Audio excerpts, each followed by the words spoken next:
Welcome back to Afternoon. Today I'm working on a patrol. Not my patrol, however. This one is a customer's patrol. I'll just tell you a quick little story about how this car actually ended up here. So this is a customer that I've done a few small jobs for before, and he calls me up and he says, I was driving along in my patrol and all of a sudden it just cut out on him. It wouldn't start, it wouldn't do anything. And I said, oh yeah, cool. I glue bits of metal together. What's this got to do with me? And he then goes on to say that when he got out of the patrol, he noticed it was sitting a little bit lopsided. Well, I went on to ask him which side was sitting lopsided. He said the right rear was sitting lower. And I said, wow, funny you should mention that. I actually know your problem. I went on to say that I was 99.9% sure that it was the upper rear spring perch that had broken off the chassis. And lo and behold, he sends me a few photos later that day of that exact scenario.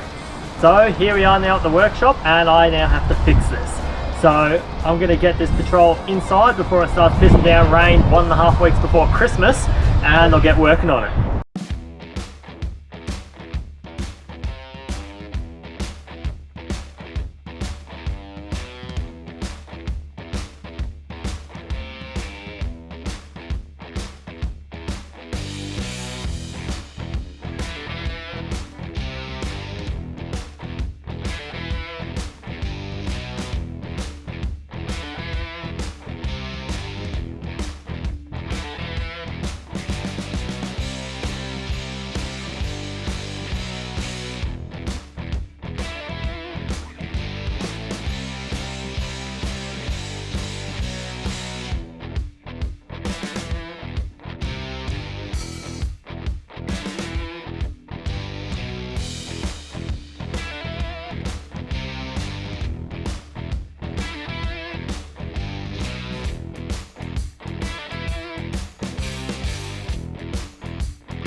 The tray's now off, and I just wanted to take a moment to say that I love my Nissans, I really do. But if I ever meet the person that designed these coil towers, I'm going to bitch slap the hell out of them. As you can see, the upper spring perch is broken free from the chassis. That's what it should look like. That's not usually what it should look like. This is an inherently stupid design straight from the manufacturer, which is unfortunately why it's not actually that uncommon for this to happen on patrols. Now this kind of failure can actually happen with just a coil. However, once you put an airbag inside the coil, it makes it just a hell of a lot worse. And as you can see, this has airbags. From factory, the brake and fuel hard lines actually run over this top spring perch. So as you can imagine, once this breaks free, it's very easy for these lines to get jammed between the spring perch and the tray. And in this case, that's exactly what's happened, and it's squashed some of the lines to the point where almost no fuel can actually get through. Some of these lines aren't actually squashed, however, they have been deformed, which obviously means that they are now weakened. So for that reason, I've decided to replace all of those lines. I called up Patrol Apart in Lilydale and I was able to get some second-hand lines. Unfortunately, I wasn't able to find any brand new lines from Patrol Apart or Nissan themselves, so I went with second-hand on that one. But as for the spring perch, I've decided to buy a brand new genuine Nissan spring perch. Now, the reason why I've done this is because obviously it's brand new, it hasn't gone through 10, 20, 30 years of fatigue through its life. It's brand new, so it should last the distance. I'm now going to remove the sub tank, which I've already removed because this is my second time filming this whole thing because my bloody GoPro keeps on stuffing up all my bloody recordings. So we'll now get into that.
Well, well, well. It's a new day, the sun is shining, I'm not wearing my beanie, and I'm standing in front of one fixed and finished patrol. If you're looking to do this job yourself, it's really not that complicated. You just need some basic tools such as some spanners, some ratchets, as well as a grinder and a welder. With those couple of things and a weekend up your sleeve, you can easily get one of these repairs knocked over. Ordinarily, if you had this happen to your patrol, you would go straight ahead and put some coil tower bracing in. Now, there's various types of coil tower braces on the market. You've got weld in, bolt in, plates that go across from tower to tower, plates that bolt to underneath the chassis and underneath the coil hat. There's so many different options. However, with this vehicle, the customer is actually selling this as soon as I'm finished with it, which is now. And for that reason, the current owner is just going to let the new owner take care of that if they choose to do so. Hopefully you didn't find this video too boring. It's not exactly the most exciting or fun job there is to do on your four-wheel drive. Hopefully you were able to pick up a few tips from this video if this is something you're looking at doing yourself. If you got any questions about anything in particular, drop a comment down below and I'll try and help out as best I can. If you like this video or you found it somewhat useful, please give it a thumbs up. And if you're not already subscribed, hit that subscribe button and I'll catch you in the next one.